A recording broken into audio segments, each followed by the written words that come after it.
Meron po ngayong parang proposal na to postpone the BSKE and the funding for that purpose will be used sa energy emergency daw. Parang postpone muna ang barangay election dahil yung pondo ay gagamitin sa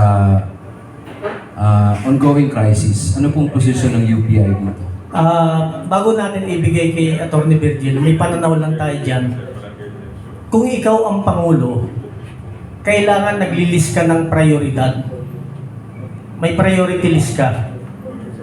Tapos kung ano yung dapat na action na gawin mo, base dun sa prioridad mo. Ngayon, tama ka na pwedeng i-postpone yan. Maraming pwedeng gawin ng Pangulo na i-postpone. May election tayo ng barangay itong darating na October, September sa farm. Pwedeng i-postpone lahat yan at yung budget, pwede natin gamitin sa ibang bagay. Pwede po yan. Yan karapatan ng Pangulo at nakalagay sa kanya yan, katungkulan niyang gawin yan na mag-set siya ng priorities. So ibigay natin para mas malalim nating maintindihan kay Atty. Virgil.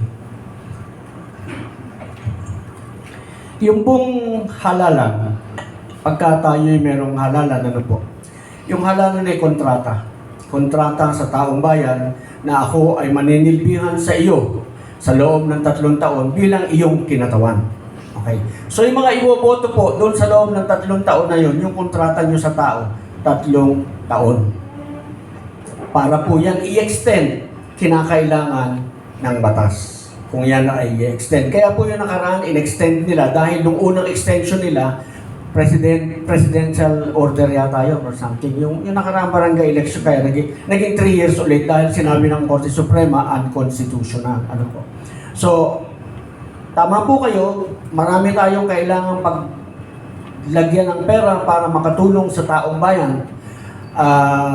Dapat po, yan, pati yan, bantayan natin. Ano po? Bantayan natin dahil mina-mindset na po tayo na ang presyo ng gasolina, ang presyo ng fuel, hindi na bababa sa 100. Unang-una po, meron tayong, diapang nila, merong buffer na 2 months, merong buffer na 4 months. Wala kakagera lang, kakabomba lang, kinabukasan, sipad agad yung presyo. Hindi po ba nagkakaroon na tayo para meron na tayong kultura ng pananamantala? Ano po? At tuloy-tuloy po yan, hindi na sila nahihiya sa taong bayan. Talagang every time they have an opportunity to rob us, they will rob us. Wala akong tinutukoy kahit sino. In general, ano po, walang ano. Parang ganun po ang itsura ngayon. Ano po, para malinaw. Baka ako'y mapila ng inciting to seduction dito. Sige. Of course, yung UPI, wala namang ginawa pang pag-aaral tungkol sa dyan. Ano? Dahil, of course, may mga epekto yan sa ating bayan. Marami ring pamamaraan ng gobyerno para talagang mapigilan o makontrol o ma-reduce o mabawasan yung presyo ng langis natin. Of course, sinasabi natin yung pagtanggal ng excise tax o pagtanggal o pagbaba ng VAT sa mga petroleum products. Yung mga gano'n di ba? Pwede rin talagang posisihin ng gobyerno yung actual na acquisition cost, yung mga selling price ng mga oil companies. Kasi pagka ganitong krisis, nakalagay naman sa ating batas na pwedeng talagang makontrol ng gobyerno yung mga presyo na yan. Kung kinakailangan pa nga, pwede pa nga ma-empowered yung presidente pagka-krisis talaga in cases of national emergency na i-take over temporarily ng gobyerno yung mga oil companies na yan Mga ganun So, yung mga ganun, immediate action na pwedeng gawin ng Pangulo ng gobyerno in times of national emergency. Okay?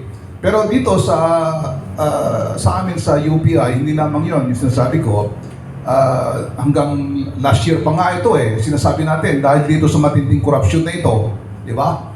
Na hindi lang daang bilyon ang ninakaw kundi trilyon pa nga di ba? Dapat kung talagang krisis tayo ngayon, dapat bilisin nila panagutin, ipasoli, bawiin yung mga ninakaw na yan ng gobyerno para mayroong pangtustos dito sa pagtaas ng presyo ng langis. Ganun na. So dapat ipakita nila na very decisive, bawiin, ipasoli yung mga ninakaw na yan, di ba? Panagutin yung mga nagnakaw at nandarambong sa kaban ng bayan. Yun lang. Thank you. idugtong ko lang ron para samantalahin na natin yung pagkakataon para maintindihan yung lahat. Paano tayo niloloko doon sa petroleum? Inlay sa sinabi ni General Romy. Nung una, yung iba karamihan sa ating kabataan, baka hindi pa kayo pinapanganak, ang pinakamalalaking petroleum na barko sa buong mundo, pag-aari ng Pilipinas, under ng ating PNOC, Philippine National Oil Company. Ang pangalan ng mga barko na ito na tinatawag natin very large crude carrier. Mga pangalan nila, Gat Bonifacio, Gat Jose Rizal, marami yan. Kaya kami noon, pag napupunta sa ibang bansa, very proud tayo na tinuturo natin sa Pilipinas yan, Philippine National Oil Company. Ano pong trabaho nitong PNOC? Sila po yung taga-angkat ng raw product at finished product sa Persian Gulf. So, sa gobyerno yun, subsidized ng gobyerno. So, sila ang carrier, ang gumagastos gobyerno. So, pagdating dito sa atin, mura. Kasi bakit? Yung transportation cost, sinagot ng gobyerno. So, pagdating dito, mura. So, fast forward natin. Kung ako ay importer, kukuha ko. Ito actual estimated figure para alam nyo na kung saan nagkakadayaan. Pag kumuha, may tinatawag tayong dalawang bagay, yung pre-on-board. Ibig sabihin, kukuha ako doon sa Persian Gulf, sarili kong barko, ako magbabayad lahat ng gastos. Ang tawag po nila doon, FOB. Pre-on-board yan. Babayaran, ibig sabihin, kung ano yung presyo ng pagkakabili ko ron, kung magkano yung kalakaran ng presyo ron. Sa ngayon, approximate, sa peso na para madali nating maintindihan, around 60 pesos. Around 60 pesos per liter kung diesel yan. O maaaring mas mababa pa, depende sa volume na o-orderin mo. Kung 60 million yan, baka ibaba ng 55. So galing doon sa binili ko, sa akin yung barko, gagastos ako ng fuel papunta sa Pilipinas. So pag gumastos ako ng fuel, idadagdag ko yun sa cost sa 60 pesos. So kung gumastos ako halimbawa ng 15 pesos per liter dun sa pag-transport, dagdag ka na naman 75 pesos na yun. Pagdating rito, excise tax, input tax, value-added tax, lahat na more or less 14 to 16 pesos. So, 75 plus 15, 90. Eh bakit 150 ngayon yung presyo? Ngayon, CIF naman tayo, ibig sabihin, sa kanila yung barko. Doon sa may-ari ng refinery, i-deliver mo sa Pilipinas. CIF, ano yun? Cost, insurance, freight, included na lahat. I-deliver na nila rito. So sa ngayon, yun rin ang lumalabas around 90 pesos eh. So bakit naging 150? Ba't tayo nilang ibaba? Ngayon, kung isa-subsidize ng gobyerno ang transport, gagastusan nila ang transport, matatanggal, delivery pa rin dito ng pinakamahal na ng diesel natin, 60 pesos. So yun po siya. Colonel John Galang.